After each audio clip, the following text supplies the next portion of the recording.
Coming up, another yarn over the back fence with Walter Williams and Ashleigh Mack. Sometimes lighthearted, sometimes serious, we chat about weaponised complaints against councillors, customer service, local print and online media, meeting councillors, and in sport, the AFL and NRL in Ipswich. It's Wednesday, May 26, 2021, National Sorry Day, and I'm Alan Roebuck. Welcome to Ipswich Today, which acknowledges the traditional custodians of the land on which it is produced and pays respects to elders past, present and emerging. This podcast is supported by Kinetics, people-powered web hosting trusted by Australian businesses since 1999.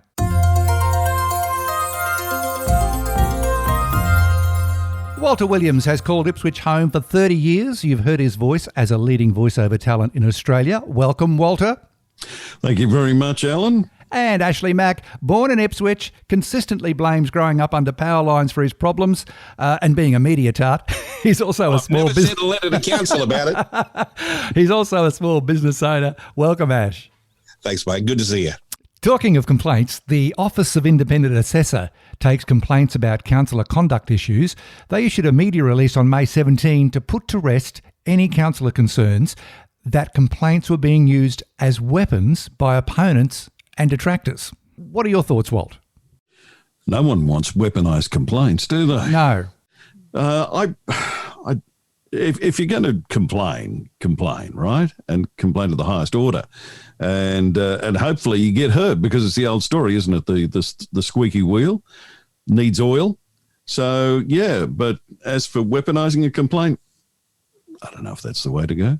If you were to basically run for office and then miss out consistently, you could become a vexatious person, just keep writing letters just to be a pain in the butt. Does that sound familiar? Look, it does sound familiar. And Ipswich City Council over the years, in recent years in particular, there's been thousands of hours wasted on people who complain every other day about something. I don't know how you sort the wheat from the chaff when it comes to complaints. I have an idea. Yeah, go ahead, Ash. I'm sitting down for this. All you have to do is say, okay, if you send in a complaint and it's deemed either vexatious or just being a pain in the butt, you are charged X number of dollars and that money goes to charity. Can you imagine how much money we could raise in this town from the people sending those crap letters? Well, I'll tell you what, it may not be a silly idea. I think we'd have to put that back on the Office of Independent Assessor to make the assessment of whether it was vexatious or not. Well, but those sort of complaints are time wasting, aren't they? I mean, council has a job to do and a limited time to do it in. So they're a distraction. They're not necessarily helpful. Mm. Look, using up our money that could be spent on wisely. Exactly. Yeah. Well, last word on the vexatious complaints. Maybe the complaint system has gone too far the other way. And I don't want to take away people's ability to complain, but it's tying the system up in knots.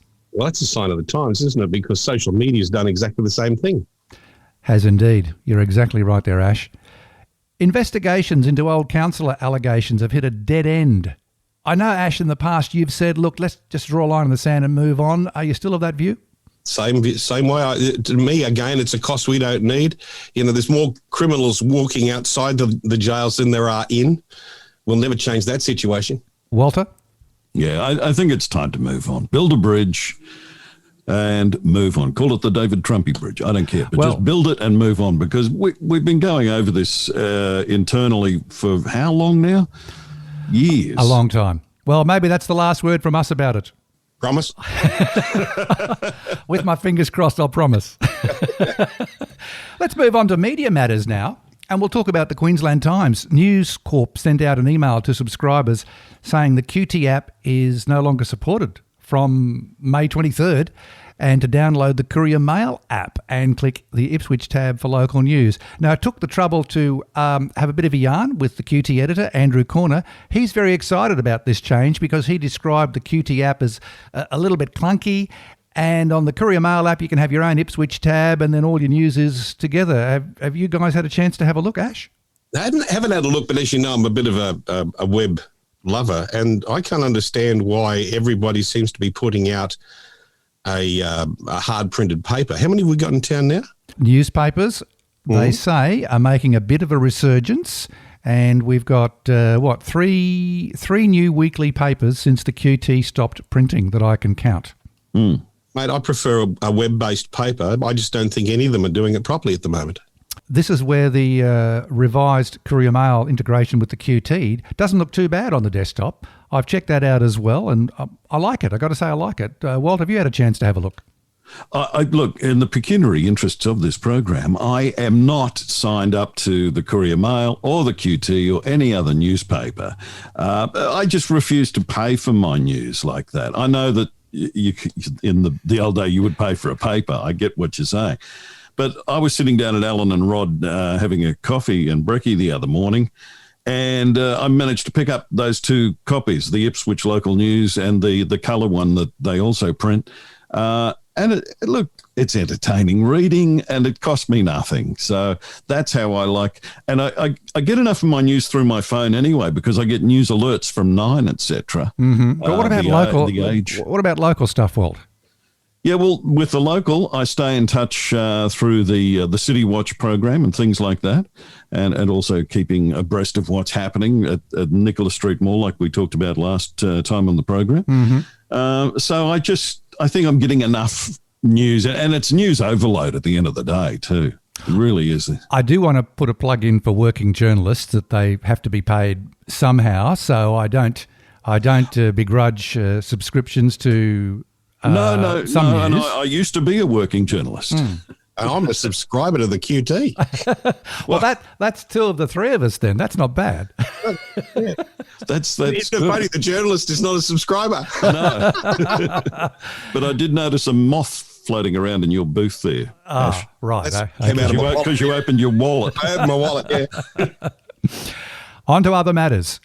Ipswich City Council has rebadged the old chat time. That's when councillors used to be at the shopping centres or on street corners catching up with residents. They've rebadged it as Community Matters. The new name, I think, kind of works, serves the same purpose. Will it serve the same whinges, Ash? Well, the name actually probably is turns it from being, hey, we'll just come over for a chat and a cup of tea, to actually dealing with issues. Being more serious. Yeah, it sounds more serious. Maybe it will get rid of the whinges. Have you ever been to one, Walter? No, I haven't been to one, but just quick change of a couple of letters there and you got Community Nutters. Oh, that's a bit rough. But look, I think anything that is good about discussing what's happening locally, with whatever you call it, chat time, community matters, whatever it doesn't matter at the end of the day. So long as you get those issues discussed, I think that's an important thing. Well, on a serious note, I think it's great that Council has now formalised this. They seem to be promoting it quite well in the community using social media and other methods, because some people will have issues in their neighbourhood, but they just won't pick up the phone, but they're happy to go down and have a face-to-face chat. So but you know what, I'll give it a big tick for Council.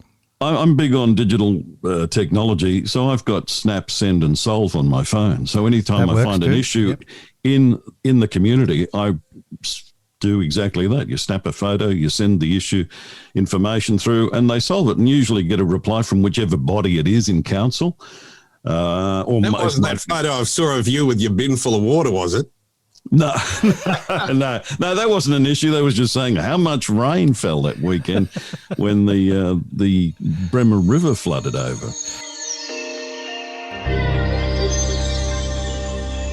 Sticking with Ipswich City Council, Council has sort of fallen on its sword in the last round of committees, saying that the customer service isn't up to scratch. I find that quite amazing, that the wheel has to be reinvented. Why do you think it's come to needing a whole new strategy, Ash?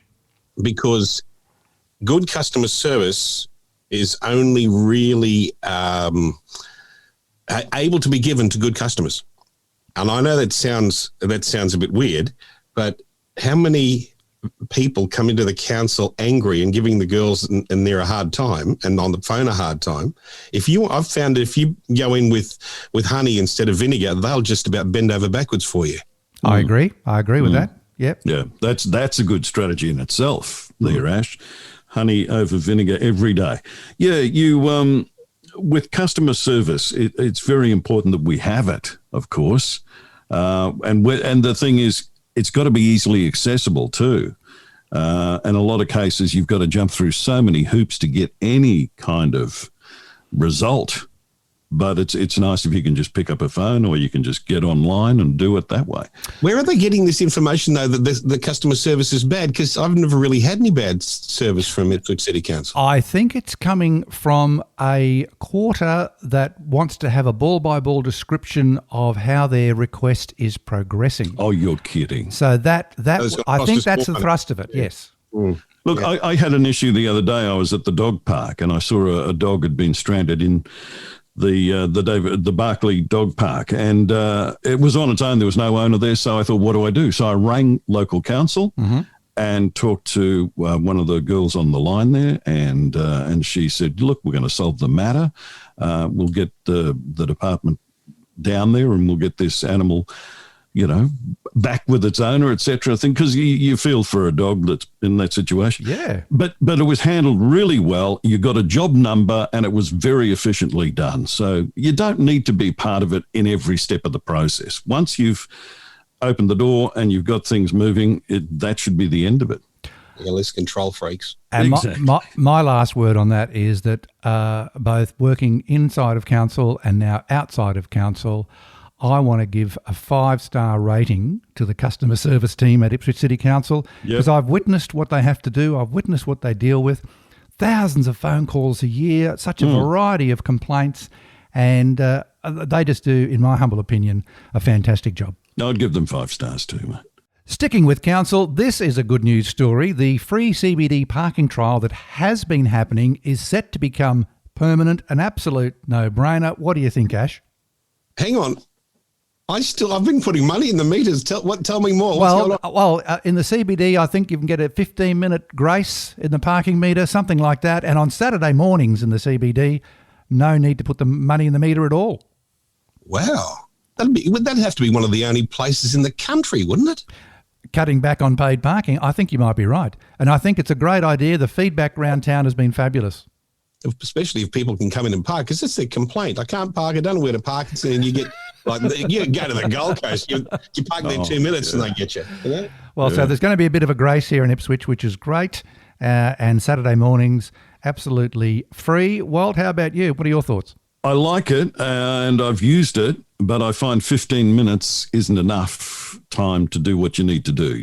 That's when you do have to put money in, see? Exactly. And that's when you add the money. And that's where, means I've got to part with the readies. Mate, the thing is, you could use a bon ton to go around town. You're that close to it. I mostly walk into town anyway, yeah. So it's very rare that I drive to town. Mate, you don't, unless you put a car in there, you don't have to, okay? Yeah. Okay. All right. I think we're agreed then. We'll give another big tick to council It's on a that good decision. Yeah, it's gone through committee as a recommendation and coming up for the council meeting. I can't see it not going through. Who wants to vote against that? And Saturdays, that's a great thing too. It as you is mentioned there, a Alice. big boost.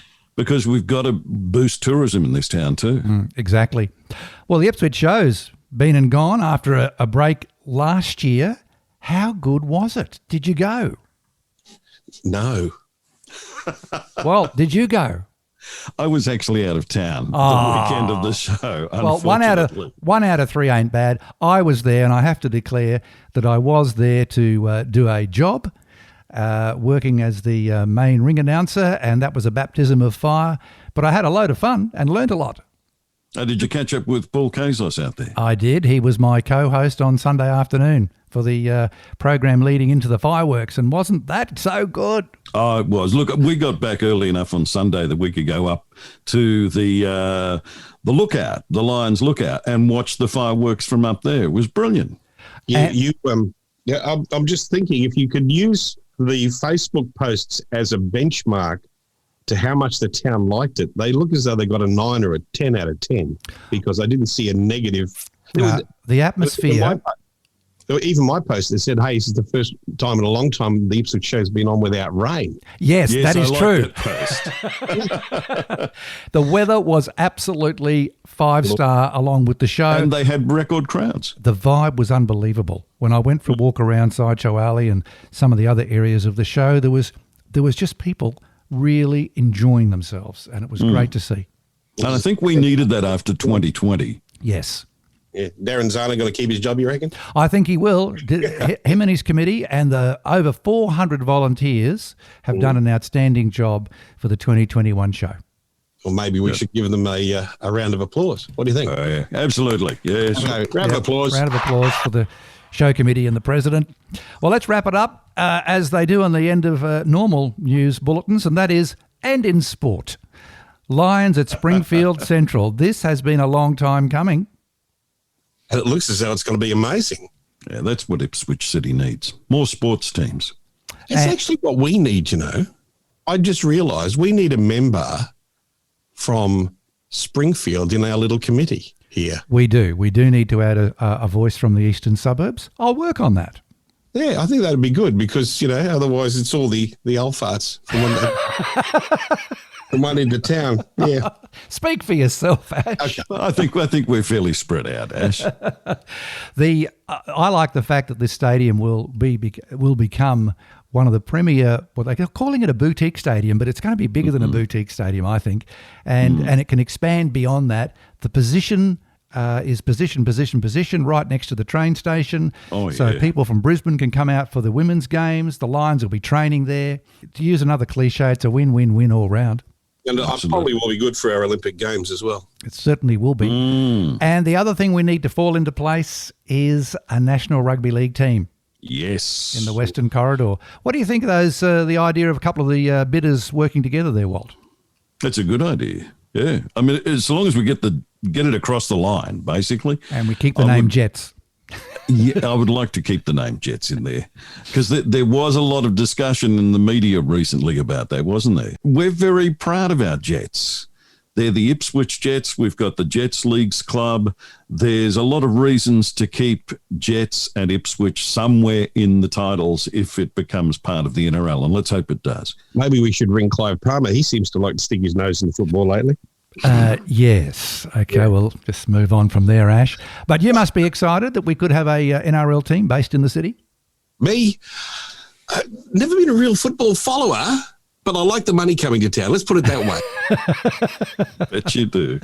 Yeah, it's the same as $35,000 given to the guys at Willowbank. That sort of money brings so many people. What they say, 90% of the people who came to the motor racing out there came from out of town and brought a lot of money to town. If football does the same thing, I'm a happy camper. Yes, and if we can get CMC Rocks back next year, that will also boost our numbers. Yeah, it's this COVID, it's knocked us around a bit. Hey, listen, men, we're out of time.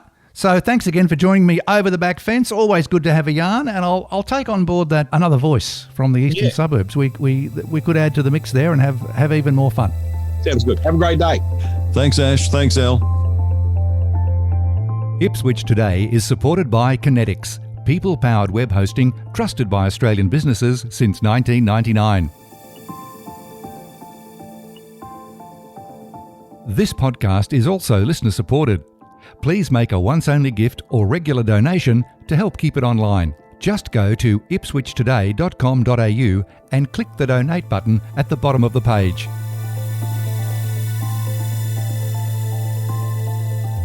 You can follow this podcast on your favourite app, including iHeartRadio, or play Ipswich Today from your smart speaker. Music is supplied by Purple Planet Music. This is Alan Roebuck. Thanks for listening.